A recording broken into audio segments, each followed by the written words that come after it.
Hi, I'm Daniel Lucas, and welcome to Chasing Energy. I'm your host. I am a former endurance athlete, and I am a parent who is trying to share tips on how you can have a better life through managing your energy. It's fun stuff. We talk about mindset, fitness, and nutrition, and we have different guests that share on those insights. And today's guest is no exception.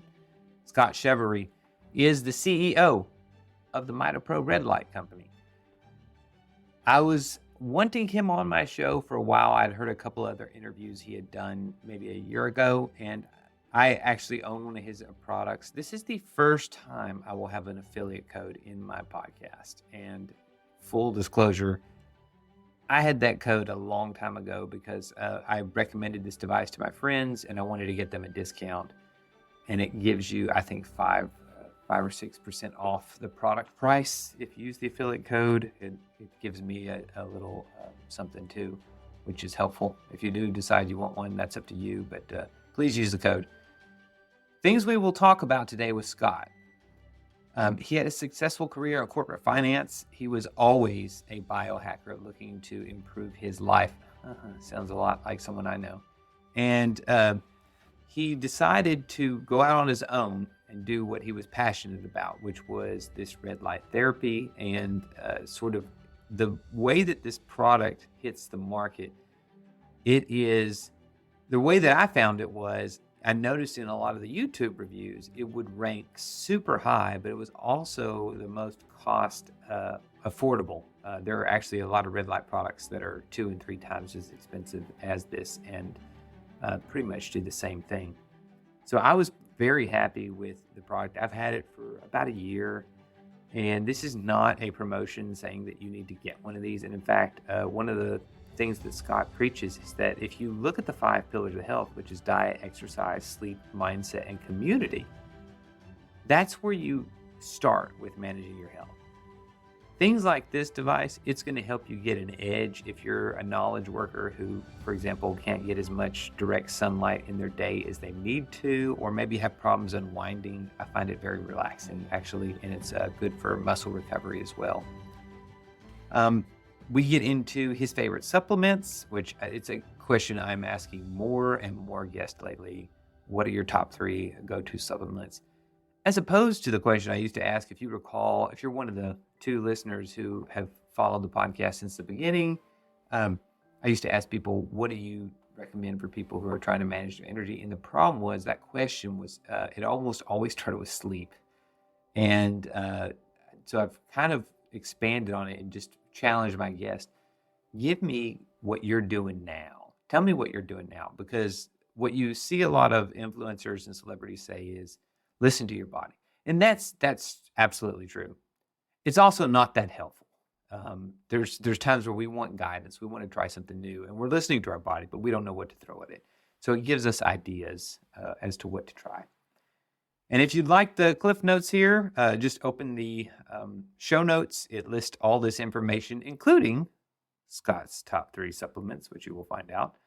And we talk about some of the more recent studies in sleep, including one that he is sponsoring and one with some Chinese basketball players. Scott loves to cite data, and I appreciate that about him. He doesn't just throw out a bunch of things saying that this is going to make your life better no matter what. No, he's saying that there's a lot of data that supports this device, and that's part of what I sort of came on board with it from is, the data look good. I've been using it about a year. I'm pretty happy with it. Questions, comments, I'd love to hear them. Just shoot me a note through social media. On Instagram, I'm at DP Lucas. And I would love if you could post a review on the podcast. Hope you enjoy it. We have so many good interviews that I have recorded in the last week with a bunch of guests that have reached out to me wanting to be on the podcast. I'm truly honored that they wanted to connect. And Scott is no exception to that. I was super proud when I think about the trials that come with having a podcast and doing this in your spare time, knowing that these guests are sacrificing their time to help you, and you are doing it to help others. It's kind of like this positive karma-like circle where we're feeding the positive energy that helps us to keep from getting exhausted and just falling into the resistance. So thank you for the people who took the time to write reviews, and thank you for the people who reach out on social media and sort of say, thanks, I enjoyed the podcast. The download numbers have improved dramatically. Thank you so much. Scott Chaverri, welcome to Chasing Energy, man. What's going on? Happy to be here. Yeah, and for the listeners, you are wearing your Charged by Mito Red. I am. Yeah. When we first talked a few weeks ago, I sort of inundated you because I just admire you so much as an entrepreneur. As far as, how old are you, Scott? 47. Okay.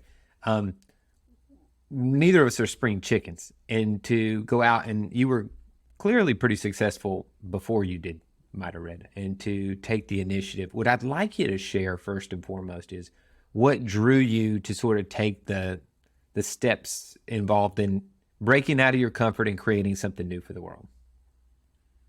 Oh boy, that's a multifaceted question and answer. Obviously, it was a confluence of events that kind of led me to that. You know, I like you said, I got an MBA in 2004. I worked in finance and corporate finance for Fortune 500 companies, several of them for 17 years or so.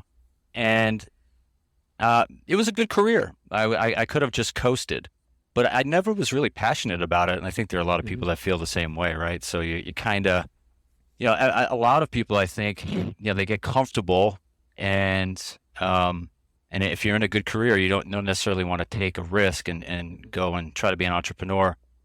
But, you know, I was never passionate about it, and I always was passionate about health and wellness. So, and I felt like my life could be architected better if I found a way to synergize my passions with my work. And so that's really what I spent a lot of time doing, was learning more about health and wellness, and then thinking about where there might be opportunities to kind of drive an income from it and separate from corporate America. So it took me a long time to figure it out, but I'm very thankful that I did. And what drove you towards the niche of the red light? Well, I'm a biohacker at heart, so I've been, you know, learning and researching for at least 15 years. I mean, I've eaten a pretty paleo diet for at least 15 years. I was joking with somebody that was in here last week that I haven't had a donut in, you know, like 20 years. And so I've definitely lived it. And so I've tried all of the different technologies and hacks and supplements. I mean, you name it, I've probably tried it. And so light therapy got on my radar about 6, 7 years ago. So I tried it and I liked it. I noticed that I sleep better. I had really bad insomnia actually in my 20s and 30s, and I finally figured that out. And then I started incorporating, so that's by getting rid of the blue light and some of the artificial light at the right times of day. That was my solve. And then so the flip side of that coin is, okay, maybe we should supplement with some beneficial types of light. So that's where I got into light therapy. And then I just realized that the devices that were on the market at the time were very expensive. Yeah. And so it wasn't really rocket surgery. It was like, I wonder if I can figure out a way to bring something to market that's less expensive. That's really how it started. And it was for my own kind of solve. And so I spent about 6 months prototyping, and then we launched in January 2019. Yeah, that's called me search word. Yeah, there you go. Okay. So you said, by the way, you said rocket surgery. I don't know if that was a Freudian thing or not. No, that's just one of the terms I like to use. Oh, okay. when I'm making light of things. No, and I'll add one thing you don't hear, because like you, I was a big part of what drew me to them was the sleep factor. And I like you, I started noticing if I turned off my phone and my technology, I tended to, the older I get, the more I need what I call transition space between, say, working me and relaxing me and, you know, whatever, social me. There's a little bit of a gate there where I used to be able to jump from one to the other. And all I was going to add was I started making a rule that after 9 o'clock, it was only candles in the house. That's perfect. And for me, it's 9:30. Yeah. So, but I notice if I go past 9:30, any screens, even with blue blocking glasses on, I don't sleep as well. It's worse if it's anything. If I have something on my phone where I scroll, my mind has a hard time letting go of that. Even as opposed to watching TV, which is not great, but it's the scrolling it gets my mind spinning much more than say passively watching TV. But the one thing I wanted to add was you don't hear this very often, Scott. I started noticing a few weeks ago that just in general, by only having the candles in the house and stuff, and I'm just happier. Like I find myself going, I'm just much more content when I go to bed and less anxious. It's not just the blue light. I just find myself to be much more relaxed. Totally agree. It's very soothing. Our house is very strange. I mean, it gets very dark. The sun goes down, our house is very dark. And we don't use any light up above in the ceiling after the sunset. That's also part of it too. Like those receptors are actually on the bottom of your eyeball, the bottom. And so there's a difference between having the light up high and having it down low. Let's say where a fire would typically be, like down on the ground. And so I think you want red and orange spectrum, and you want the light low to the ground if you're really trying to optimize for that. And very, very dim. First, I've heard of the height of the light. That's good to know.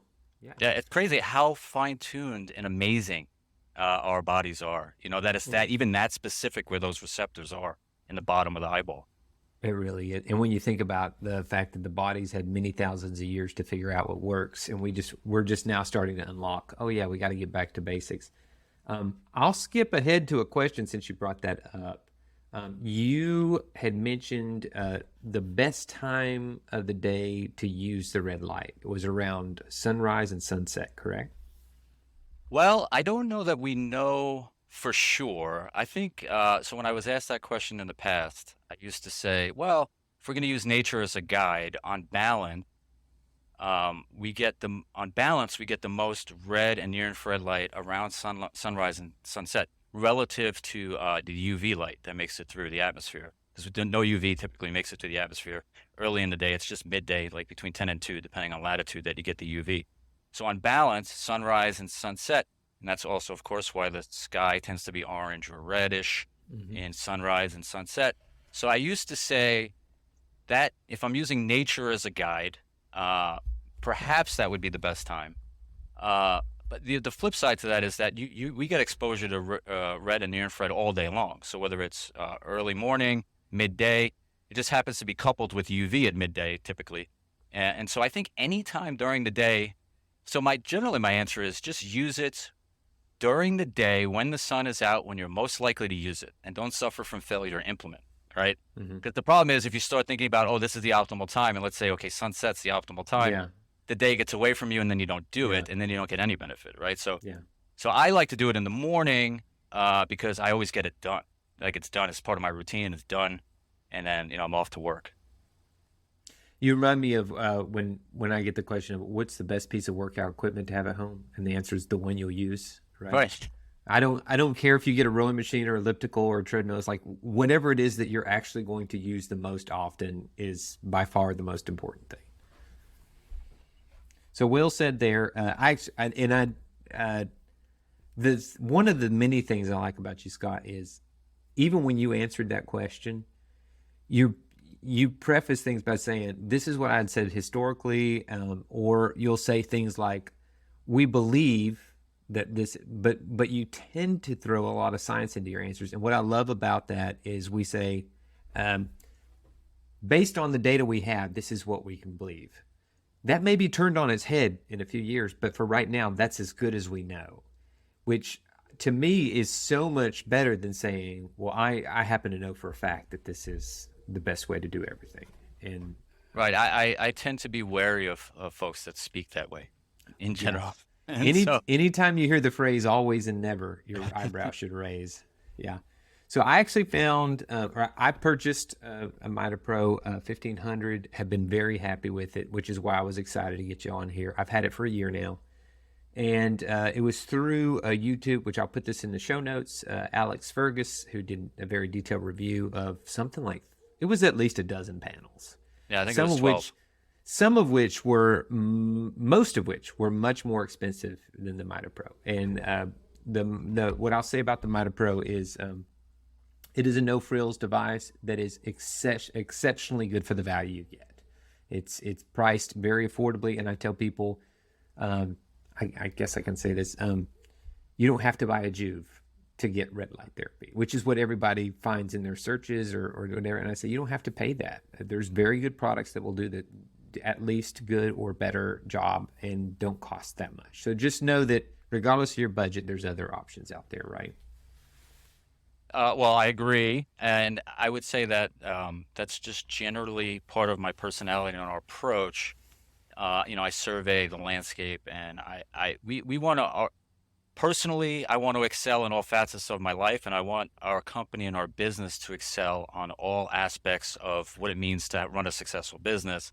And that means having the best product, the best value, the best service, the best warranty, the best communication, pre and post purchase, all of those things. Like, I personally challenge myself and my team to be number one in every possible metric. But it starts with the product. Is the product high quality, and is it exceptional value? Right? Because I come from modest means, and so I understand what it's like to part with that mitopro is over $1,000. It's not a small investment, but for the light energy that it puts out, it's actually an exceptional value in the industry. We are of this generation, both of us, Scott. I've heard your story of how you were raised on very modest means, and your mom, and both of us eating junk foods when we were young because that's what was available to us. And we're the first generation that is sort of turning things on the head of saying, what's the most affordable can be the most costly long term. When you think about the conveniences in life and what you're paying versus what you're going to have to pay. As I say, that's not the end of the bill. There's more bill to come or whatever. But how do you tend to balance, especially as a biohacker? I don't know if you have to run your expenses by your wife or whatever, but what do you tend to do when it comes to the logic of what you spend on yourself to improve? And then probably just as importantly, how do you assess the value? And you can give us a couple of examples of, I bought this for myself and this is where my expectations are. How do you gauge the value? Well, so that's a great question. So I would say, go, and I hate to use the term low-hanging fruit, but for most people, there's a lot of low-hanging fruit out there that doesn't even involve investing any money. Absolutely, yeah. So if we think about, I used to have this saying, like, the 5 pillars of health: diet, exercise, sleep, mindset, and community.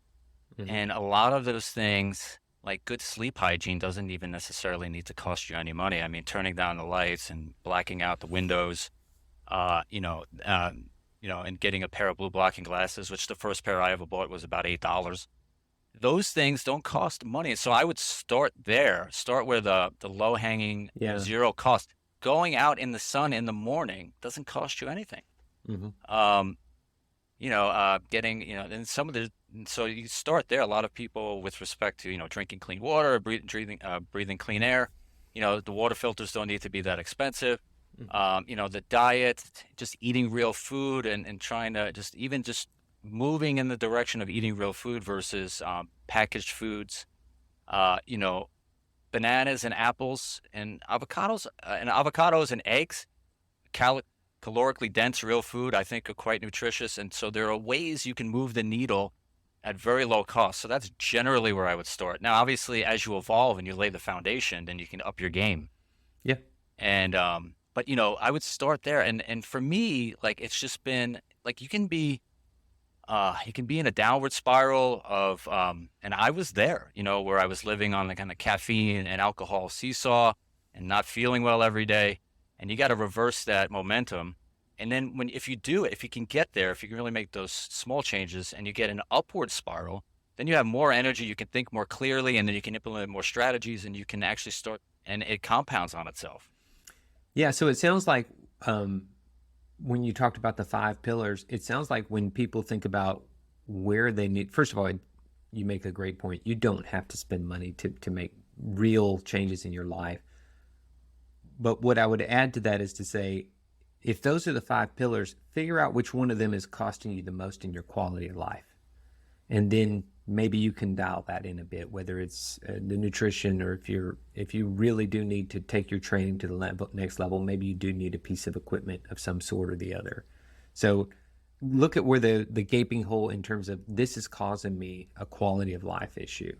The last thing I'll add to that is to say, I think one of the blind spots of our society, because especially in America, we're go go go go go go, is the most people I talk to, the most underestimated aspect of their health is recovery. They don't value sleep, or if they're wanting to accomplish a particular weight loss or a training goal or even a run time, they don't value the time when you're not training as part of, like, how do you recover properly? And recovery does not mean sitting on the couch. That's another misnomer, is, oh, well, I'm off today, so I just sit around and watch TV and relax, which is a misnomer. But sleep, I think, is a big part of what you mean by when we talk about recovery. And you're right.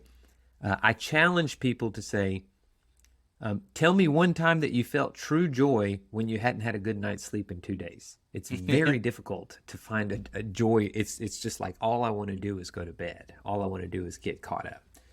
Yeah, for me, it's very personal because I struggled with insomnia for a long time, and then I would have to power through the days of caffeine, and then I would have to forcibly wind down with alcohol, and then it's just a bad cycle. It's terrible. So dialing in the sleep for me is huge. And then, it's just anxiety and depression, which again are two sides of the same coin. Anxiety, loading up on caffeine, depression, loading up on alcohol so you can calm down. All of these things, they're interrelated. I really think sleep is, and also even when it comes to weight loss, we've got a big obesity problem in the US. And for so long, it seems like the mantra has been starve yourself and then kill yourself with exercise. For 30 days. Right. And no, don't do that. How about, you work on your sleep, and actually even just improving sleep can improve your metabolic health. So for me, and again, improving your sleep is just lifestyle changes that don't necessarily have to cost any money. Mm-hmm. But as we highlighted at the beginning of this interview, the thing that slips through the radar is all the things that are causing you to lose your sleep take place before you go to bed, right? The caffeine, the blue lights, the not winding down. Those are the things where it's easy to overlook that and say, well, as long as I get in bed by this time, I win. And it's like, that's not the whole picture, right? I love your focus on sleep, Scott. It's become a very big passion. Unfortunately, it is part of my me search. I'm constant. That's a big part of why I bought the Red Light, was in hopes of better sleep. So let's talk a little bit about the modes on the device. Okay, there's 3 modes, correct? Yep. So most of these devices are actually relatively simple. So we're using red light, which is generally between 600 and 700 nanometers. Nanometers is the wavelength. It's a billionth of a meter. And then near infrared, which is typically 800 to 900 nanometers in these devices. So we're playing in what is known as, and you can look this up on Wikipedia, the optical window. There is this kind of very special window of the spectrum between 600 and 900 nanometers, where these wavelengths of light have very beneficial effects on the body. Below 600 nanometers, and part of it, there's a couple elements to the story. Part of it is that below 600 nanometers, the shorter high energy wavelengths don't penetrate that well into the body. And to the extent that they do, they get absorbed by hemoglobin, because the body has many different chromophores, which is just a fancy word for light absorbing molecules. So below 600 nanometers, hemoglobin is the major chromophore that absorbs the light. It doesn't penetrate that deep anyway. Longer wavelengths penetrate deeper, but when you get above 900 and 1,000 nanometers, you get into the mid-infrared and then further up into the far infrared part of the spectrum. And those wavelengths get absorbed by water and turn into heat. And so there's this very narrow window between 600 and 900 nanometers where you get the penetration, but you don't get the water absorption. And that's why that's a big part of the story for why these wavelengths are so beneficial, how they're able to reach deep into the body and tissues deep in the body, and how they're able to act on the mitochondria, and why they're so safe. Okay. And the idea here, I assume certain ranges are better for ATP production, or do all 3 do great? So the mechanisms of red and near infrared are generally the same. It's just the rule of thumb is the red light only penetrates a few millimeters, so it's generally Mhm. acting on the skin, and then the near infrared penetrates a couple of centimeters. Again, this is really depends on how you define penetration and Mhm. what tissues you're treating, et cetera. So but it's just a guideline, and so it can near infrared can reach deeper into the body, act on the muscle, act on the brain, and but the mechanisms of the ATP production are the same. Okay. So for if someone's wanting to say they've strained their shoulder in a workout, is there a mode you recommend and a distance that you recommend for that? Yeah, so generally speaking, any deep tissue, you just want to make sure the near infrared is on because you want to get the light into the tissues. Hmm. The red light won't get there. There's really interesting. It's again based on what we know. There's interesting and kind of counterintuitive research because there are studies showing that red light having beneficial effect, and you wouldn't think that because it just doesn't penetrate that deep. So how could it possibly do that? But there are studies suggesting that it does. So I would say for a deep tissue, you want near infrared for sure, and then probably just why not use both? Um, Yeah, I was actually that was my next question was why not? There's a mode on your device that has says have both of these spectrum on. yeah, Why would you take it off of that? so one example might be for the eyes. Now our strict recommendation is just wear the goggles. The lights are very Hmm. bright. Um, there are some Andrew Huberman had a good discussion of this on his podcast. I think a couple Hmm. months ago, I heard it. Yeah. and there was a good study. I think it was in Japanese children where about 2 minutes of red LED light into the eyes improved some myopia. I think it was, Hmm. and so that might be an example where the eyes are very sensitive, obviously, to light by design. And so maybe turn off the near infrared if you do a brief exposure, a minute or something, offset to the eyes might make some sense. Um, there could be other use cases where, let's say, you have a sprained ankle and you wanted to treat it while you're watching TV and you don't want the red light, illuminating the whole room. Yeah. You could just put on the near infrared. So we have the flexibility there, but generally speaking, for general health and wellness, we just say go ahead and use both. Okay. You've got me thinking, especially when you talk about the spot treatment, it might be time for me to invest in another light like the ones behind you there because you cannot do spot treatment with a 1500. No. It is, it's like someone trying to have a laser pointer with a spotlight. It's definitely big and robust. Whenever I show the device to people, it's so fun The to initial reaction the when you initial turn it on. reaction when I turn it Hello. Yeah. on. And I guess mentally I've turned it off because I've done it so many hmm times. But when you turn that red light on, it's almost like they go, "Well, I guess I'm in hell now. All I see is It's red." red. And yeah, Well, I have obviously I'm blessed. I have many many lights, and I have a sandwich set up in a sunroom in my house. It's yeah, and so if my wife's in there in the sunroom and I'm in the backyard, all I see is my entire house, glowing red. It yeah, just goes to the whole house. yeah. It's pretty cool. So speaking of people that use the devices, we sort of had the discussion. What do you find to be the primary driver of people purchasing your device? Well, the number one seller is the mitopro 300, and it's a tabletop unit. It's about 12 inches by 10 inches wide on a stand. And so I would infer, but based on that most folks are buying the light for skin health. And Yeah. there's really good data on skin health, collagen. We Hmm. actually did a really cool product study in Poland that we just got the results of, where we did LED light to the face and it showed benefit across the parameters measured. But we also did a pre-treating with an antioxidant serum. And the theory was that so part of how red light works is it does increase metabolic activity, it does increase ATP production, but in biological systems, there's no such thing as a free lunch. So there is increased reactive oxygen species.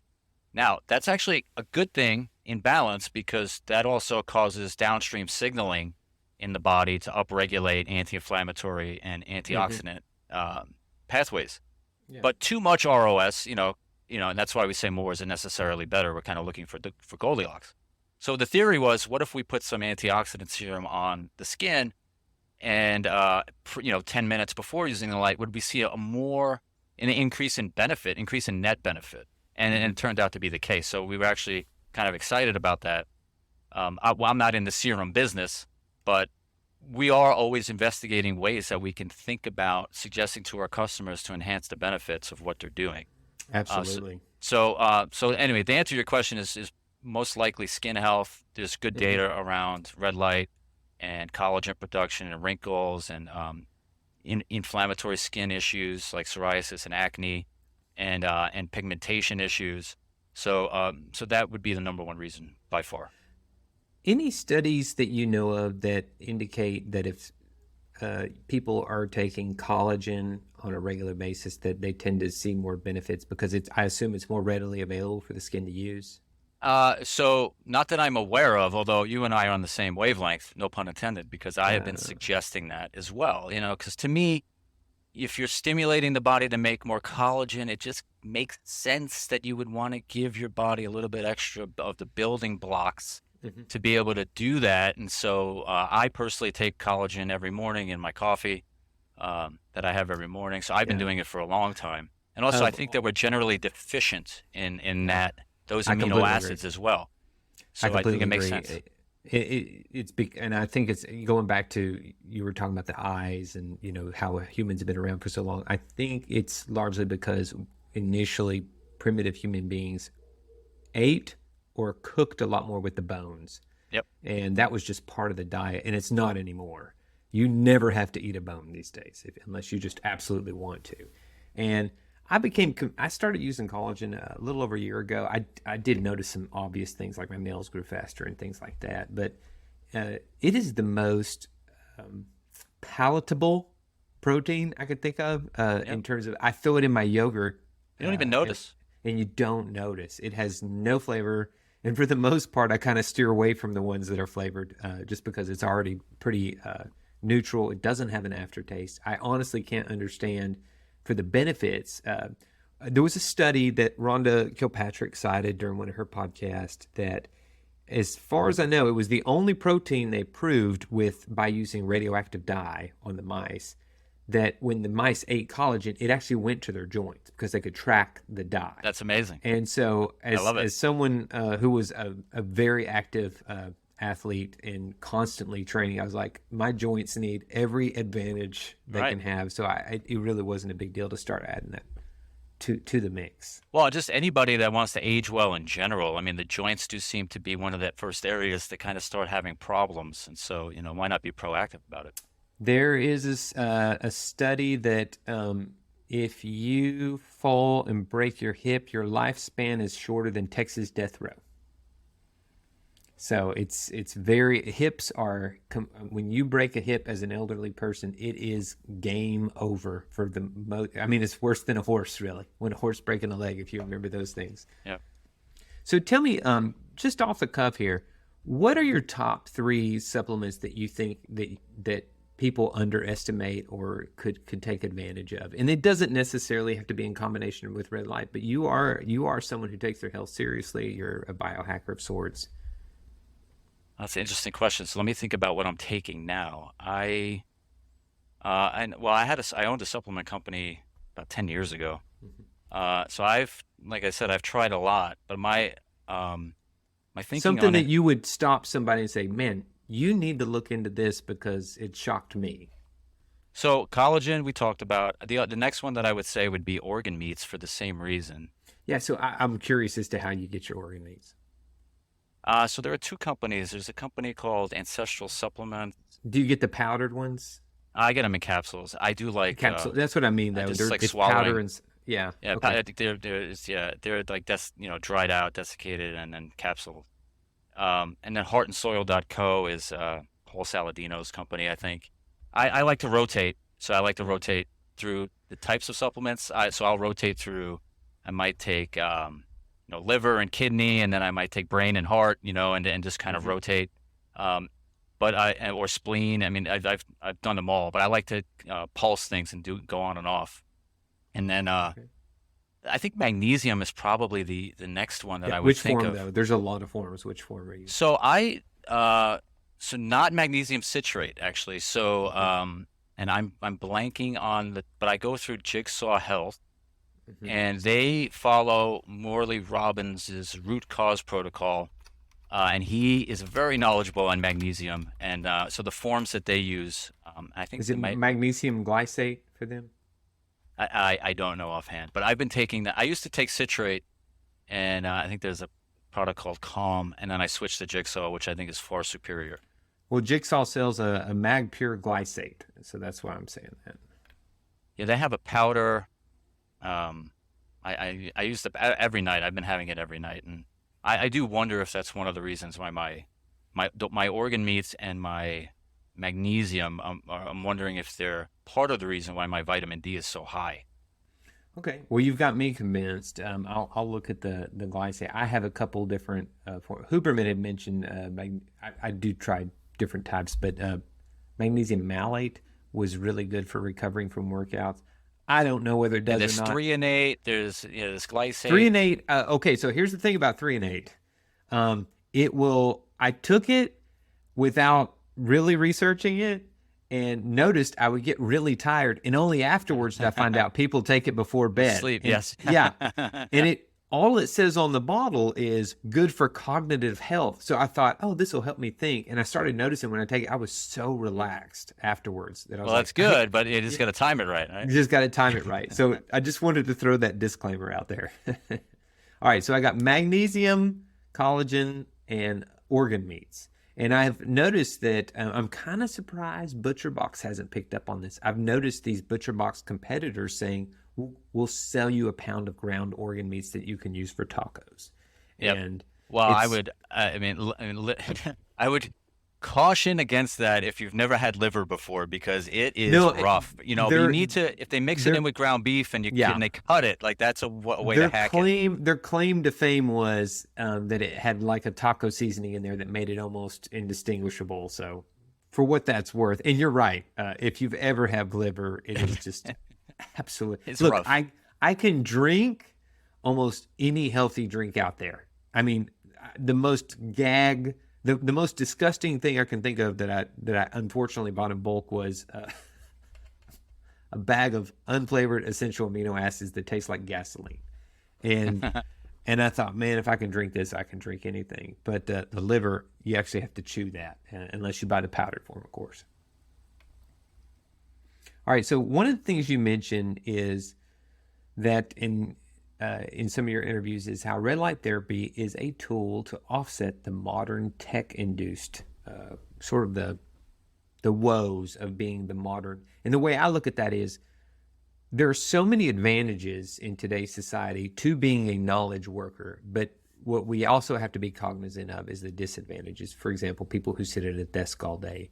It's definitely something that has an appeal. When you're, say, driving a truck all day, you might think, oh, man, if I just were able to stay at the office. But we don't think about some of these things that we need to offset. So going back to your 5 pillars, it sounds like what you're saying is if you can manage your 5 pillars smart, great. But we also need to look at where are you doing damage in your day-to-day life. Can you give me some examples of how red light helps knowledge workers, and whether it's the screen time or just not being outside enough? Right. So I would primarily it's just not being outside enough, and even in my own lifestyle, I try to get outside a lot. I go for a morning walk, I go for an afternoon walk, I try to be outside at sunset. But at the end of the day, I have work to do, and that requires me being right here in front of the screen, indoors. And so, absolutely, there's a really great MedCram. If you're familiar with MedCram, they did a 2-hour video, but the last from 45 minutes onward, they talk about just how our modern lifestyles and how we're indoors 93% of the time, and how the cascading knock-on effects of that. And really what they do is they talk about how the near infrared radiation exposure that we would get even just 200 years ago has dramatically reduced. And there's a lot of factors. I mean, there's the combination of the fact that we're spending a lot more time indoors as knowledge workers, or warehouse workers, factory workers. We're just indoors, or we're in our vehicles commuting. I think that so 93% of the time we're indoors. 86% is in a building, and the other 7% is in a vehicle. So we're not getting the near infrared exposure. And then it's now there's these other things like the lighting. You know, we actually used to get some near infrared exposure from incandescent bulbs, but those have been phased out, and now we get fluorescent and kind of these LED bulbs, which don't put out any near infrared unless they're specifically designed to, like our lights. Yeah. And now it's even further where we're installing things like low E glass, which is meant to purposely in these office buildings and other places. I just replaced my patio door, and I had to tell the guy, I don't want the low E glass in, so don't put the low E glass in that patio door, because I want that infrared coming into the house, because I know that it's important. And so I would say primarily the impact is, again, we're deficient, very in the same way that we're deficient from certain amino acids because we used to eat nose to tail and now we don't. We're deficient in this very important we're deficient in sunlight exposure, but you can bifurcate that into infrared and UV primarily. And so it makes sense to and that, if you view it at that lens, it makes sense to supplement with near infrared in a safe way. And LEDs are an exceedingly safe way to do that. I'll add to your point there and say that there's also a lot of propaganda about being scared of the sun. Like if you're out in the sun, load yourself up with sunblock and things like that. Not thinking about the potential disservice that they're doing to people when it comes to the proper amount of sun exposure. Yes, totally agree. I think regular short bursts of sun exposure is actually quite necessary. And really, the story is actually quite interesting because, I've evolved in this. So when I first moved to Phoenix, I was very excited because I'd moved from upstate New York, and I'm like, yay, sun. And but then in terms of my lifestyle, I was just going out between 10 and 2 and trying to get 10 to 20 minutes of midday sun for the vitamin D. But that's you need to be a little bit more diligent about it. You do need to get the early morning sun. And for the preconditioning. And so another hack, this is another reason why I use the red light device in the morning, is it's been shown to precondition the skin and reduce sunburn. Yeah. Which makes perfect sense because that's how it happens in nature. You get that early morning infrared and it's telling the body, hey, in a few hours, that UV is going to be raining down on us. So you probably want to upregulate your melatonin and upregulate your antioxidant pathways so that you're ready for that. And so just even on a daily basis, just going out at midday, I think is not enough. One way to preach that, Scott, is to leverage your financial background and say you need to diversify your UV portfolio. Yeah.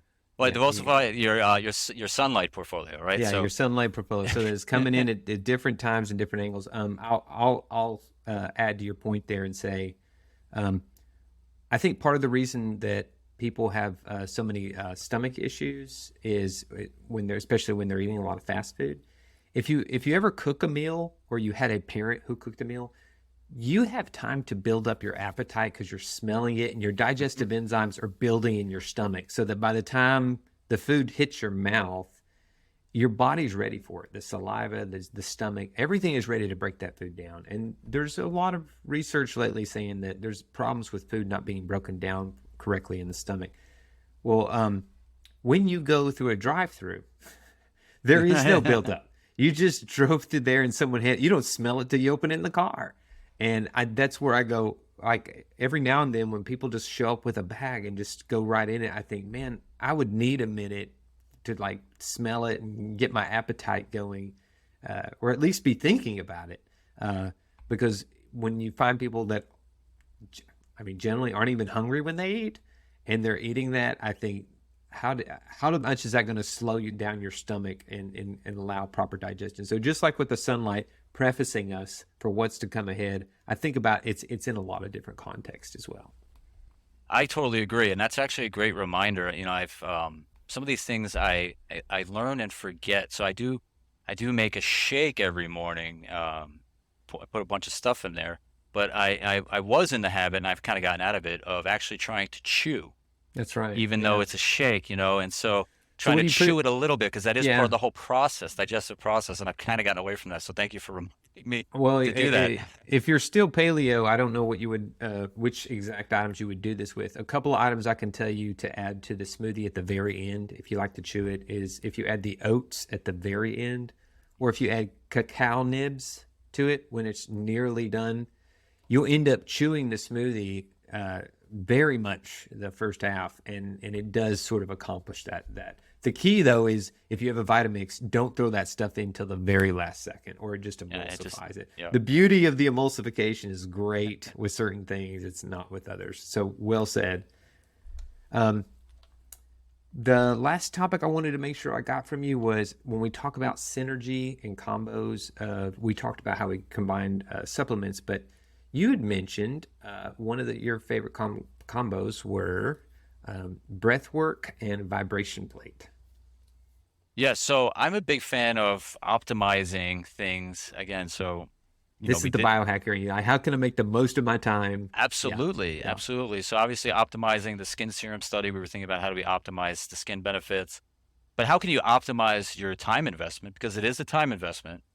And so I am a big fan of either standing on a vibration plate, which I have one sitting here, um, or just doing breath work. I do think there's a lot to be said for resetting. A few deep breaths can be quite powerful, frankly, and Mhm. or even one deep breath can be quite powerful if you do it right. Um, so you've got this 10 minutes, you're carving it out. It's your time to re-energize, to heal. It's your me time. And I really love the idea of stacking it with some sort of meditative practice. And I'm not a meditator at all, Yeah. but I do, for me, Tai Chi or some sort of movement with the breath. For me, there's something about, so I've always struggled with, and that's why when I had insomnia, I used to just think that it was me that had an overactive mind. And that's how I kind of excused it until I realized it was the light environment that was really jacking me up. But even still, I do have somewhat of an overactive mind, so meditation I struggle with. But Tai Chi, the movement that's involved in synchronizing the movement with the breath, it occupies enough of my mind where I don't like struggle with it the way that I do Yeah. meditation. And um, and so I love doing just some basic Tai Chi while I'm in the red light Yeah. room out here. Yeah. It's funny you say that. I used to tell people that the reason that I preferred trail running over road running was because it required enough of my eyes and brain because it was all on all this different terrain Yeah. that it was very hard to daydream.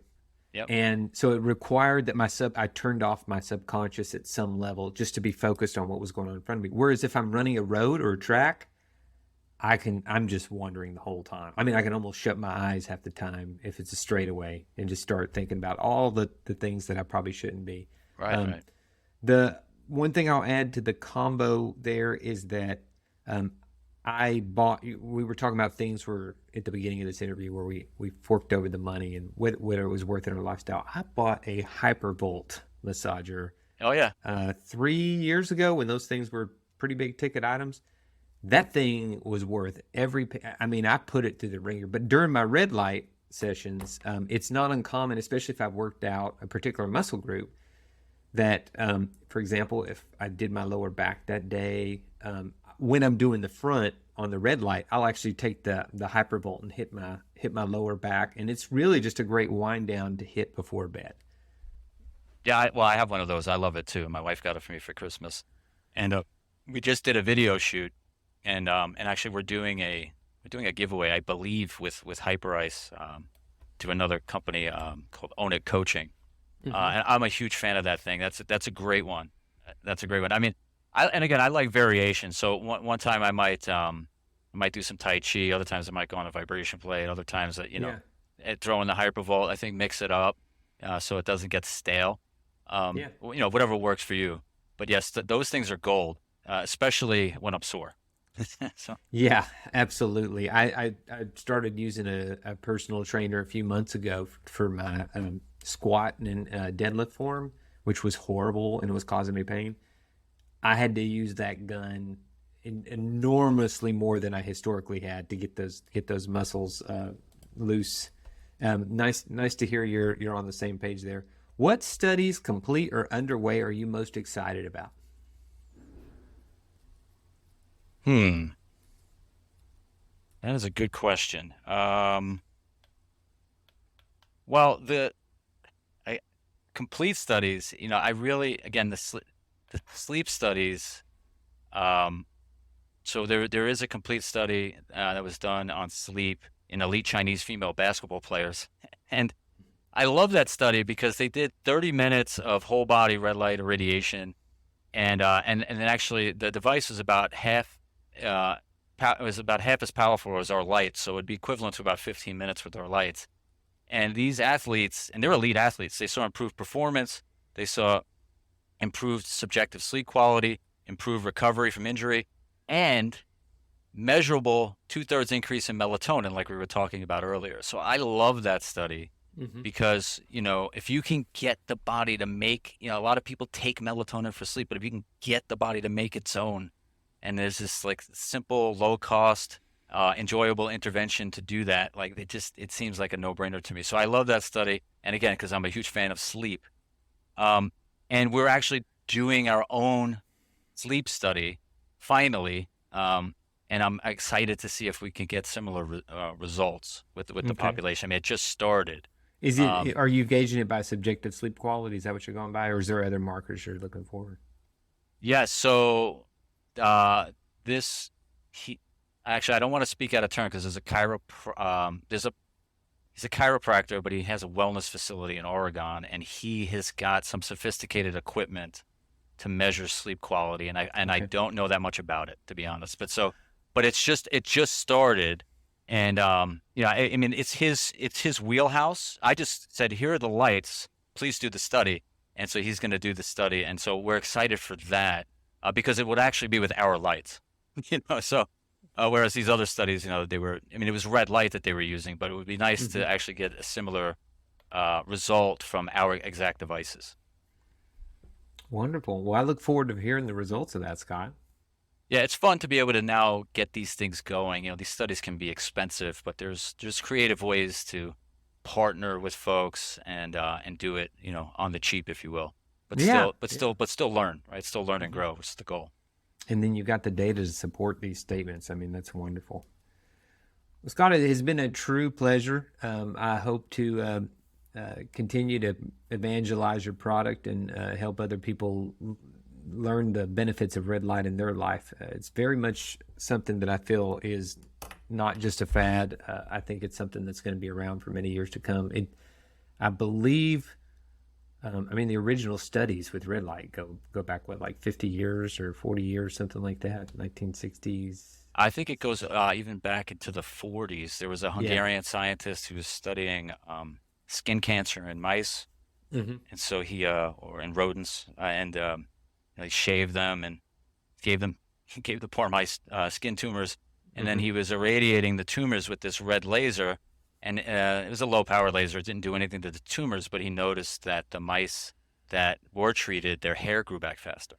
Yeah, I would love to know the frequency. I would love to know the frequency he was using for that. It was red. It was mid 600s. I want to say 660. I don't remember exactly. But all the helmets that are on the market, they all use red. It's like 660, 670. The hair loss helmets.